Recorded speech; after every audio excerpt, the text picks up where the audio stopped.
Audio made possible by www.jackettome.com. Warning. The following has suggestive content that is not suitable for some listeners.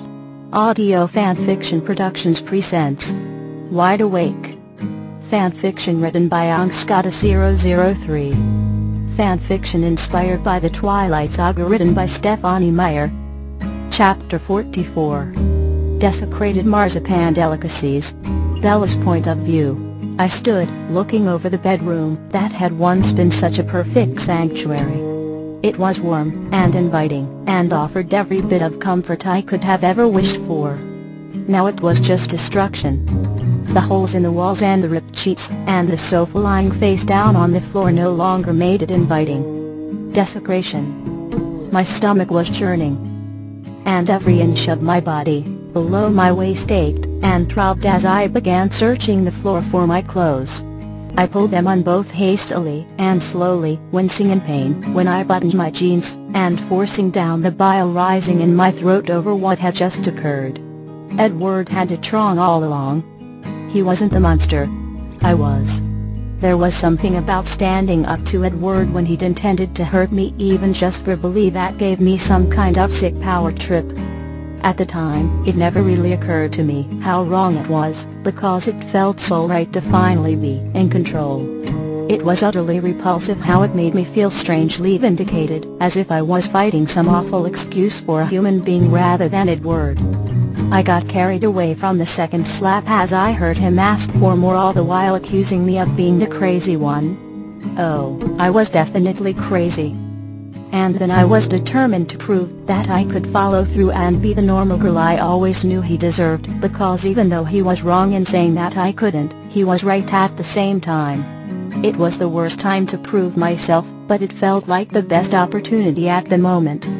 Adrenaline and confidence coursed through my body, while I stripped and told myself, I'll show him. It had been arrogant. He had resisted, and the glorious confidence that had been intoxicating had faltered, causing my anger to escalate. And the anger had sparked the power trip that told me I could fight back.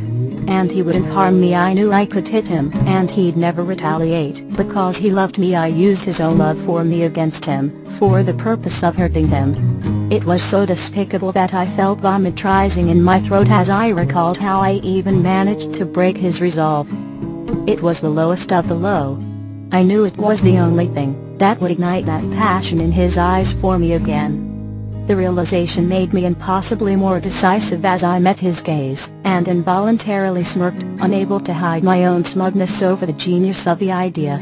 I had known he wouldn't be able to resist if I threatened to leave once again, using his love for me against him. I was truly evil.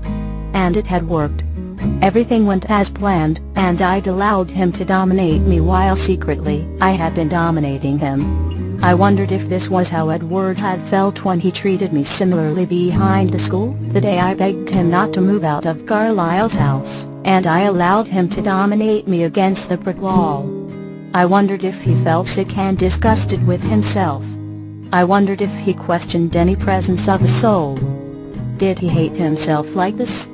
He probably did, and it was my fault for ever encouraging it. He had told me over and over again that I was his girl. Mine.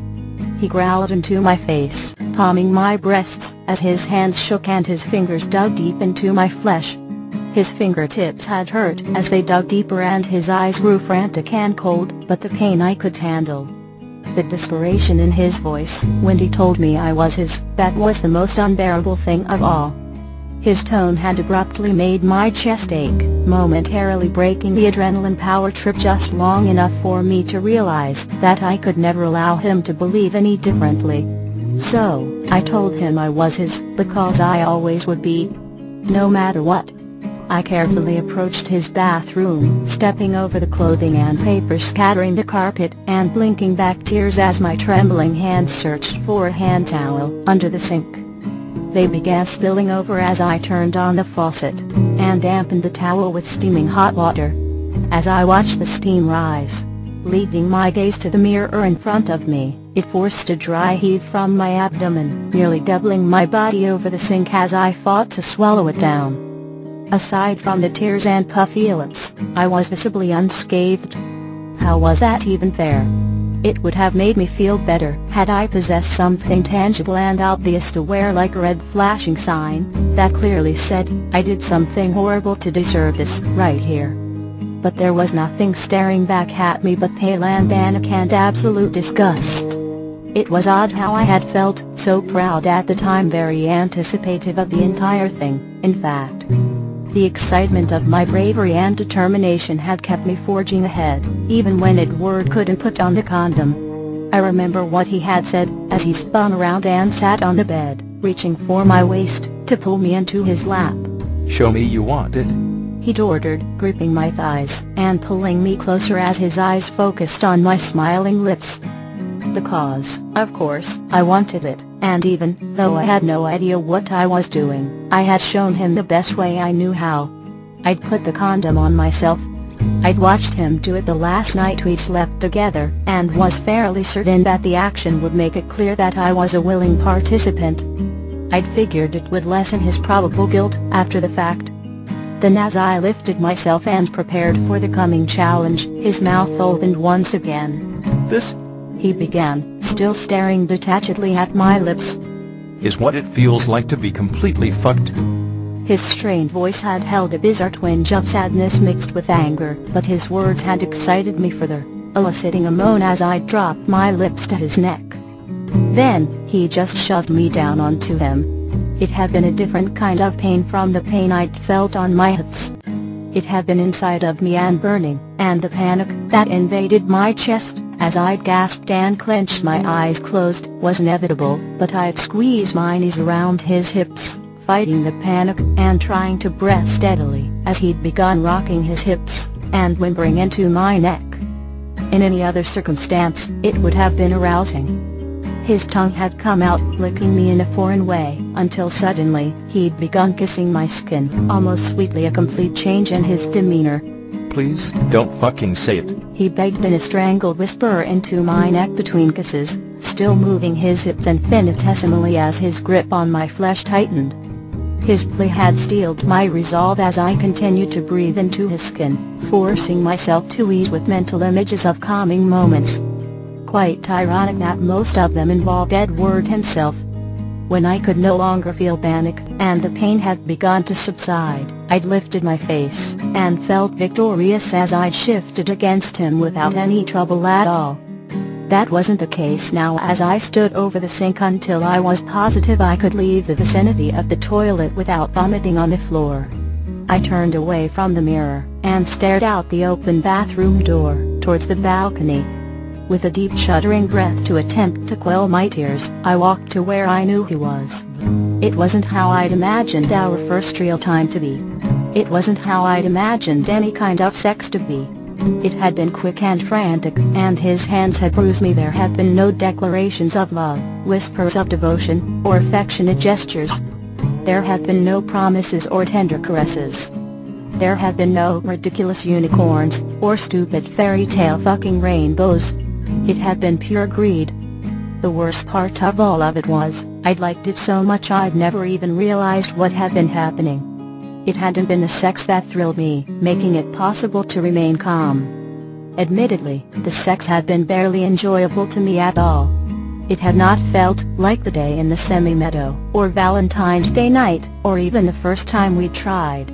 It had felt hurried, covetous, and selfish, and I'd loved the fact that he had been getting so much enjoyment out of my body.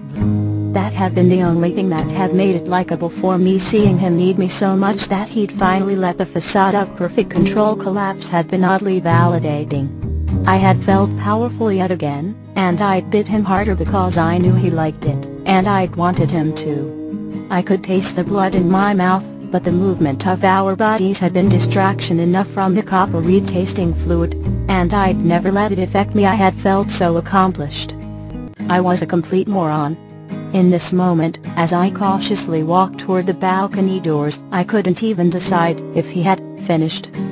I figured he had, but then he'd begun crying into my shoulder, deep and agonized sobs that shook us against each other. My confidence and empowerment had crumbled and dissipated under the sound of his anguish. Yet, I had no idea what he was anguished about. A million thoughts had raced through my mind as I'd fought to pry his face up. But it had been fruitless, and I had been left slightly panicked, as he dropped our bodies back and forth, his cries never ceasing. I'd reasoned that the cause for all of this, everything, must have been his lack of sleep. If he would have just slept a little, even just a couple hours, I knew he'd feel so much better. Until I saw his face. The light breeze whipped through my hair as I reached the balcony doors and slowly exited the room, quietly stepping out into the humid April air. He was leaning against the white siding with his knees lifted up toward the sky and his chest still bare. His eyes were unmoving as he stared ahead toward the river, and his mess of hair was going every which way from my fingers. He didn't acknowledge my presence as I kneeled down beside him and inspected his face. I did this, and the realization made my hand cover my mouth in horror as I saw the injuries that I inflicted. The welt on his cheek that was already bruising a discolored shade of purple and red was from my hand. The cut on his lip that was just beginning to scab was from my kiss. The deep and mangled bite mark on the side of his neck was from my teeth. Even the scratches on his bare shoulders were from my fingernails. My tears blurred my vision as my hand shook against my open mouth. I had been this broken figure before. There was once a time when I was the victim, and to see myself make it word the person I loved and cherished my victim was horrifying beyond all comparison. My own personal demons had turned me into one. With a deep breath to stifle the sob threatening to escape my chest, I lifted the wet towel to his face to cleanse him. He winced minutely as the warm towel touched his cheek, and I jerked my hand away, his gaze finally wandering to mine. I brought the towel back to his cheek carefully, wiping away the remnants of tears and sweat, as he simply stared at my face blankly. Every inch of his skin was under my close scrutiny, as the fibers glided over his flesh, and I couldn't help but notice the crease was gone. Every crease was gone. His forehead was completely smooth, and the calmness in his eyes was unending. To the common observer, it might have seemed as if he were tranquil, even serene, but of course, I knew Edward better than that. I knew the emotions of a victim better than that. He was conquered.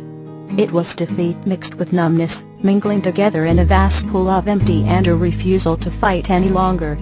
Seeing that expression on Edward's face made my stomach churn for the final time, and I could feel the sickness in my stomach erupting. I scrambled back frenziedly, and found the edge of the balcony in the nick of time. I gazed down at the Cullen's immaculate green lawn 3 stories below me as I vomited, my head wedged between 2 rails as my body heaved and fought to expel the entire contents of my stomach. Edward never moved. He simply watched. When all the contents of my stomach had finished splattering across the lawn below and I was gasping for breath and wiping away tears, I used the warm towel to wipe my own face. Edward remained unmoved when I turned around and leaned back against the railing. "I'm sorry," I choked, my throat still raw and acidic, and I think we both knew I wasn't sorry for vomiting. His gaze left mine, as he rested his head back on the siding and continued staring over the backyard. He shrugged, and I noticed the completely burned cigarette in his hand, a long trail of ashes indicating he never even lifted it. I watched dismally as a light breeze swept through the yards, rustling the bare branches surrounding the property and blowing the ashes over the edge of the balcony. Go home, he abruptly rasped, remaining eerily motionless, as the wind barely ruffled his heavily dampened hair. You can't be here. If he had been looking at me, he would have seen the pain and remorse flash in my eyes at his words. "I can't stay for a little." You can't be here. He repeated louder, cutting me off mid-sentence. If I hadn't thought it was possible to feel any worse, I was being proven wrong. When I made no move to leave, he finally met my gaze, and I saw a relieving spark of annoyance, for just 1 second, as he grated out once again. You can't be here. I simply stared at him, because if I left, I had no idea what tomorrow was going to be like. I couldn't leave it like this, so I didn't move, and I was relieved to see another flash of annoyance as we gazed at one another. Annoyance was something Annoyance wasn't being conquered. His hand moved just enough to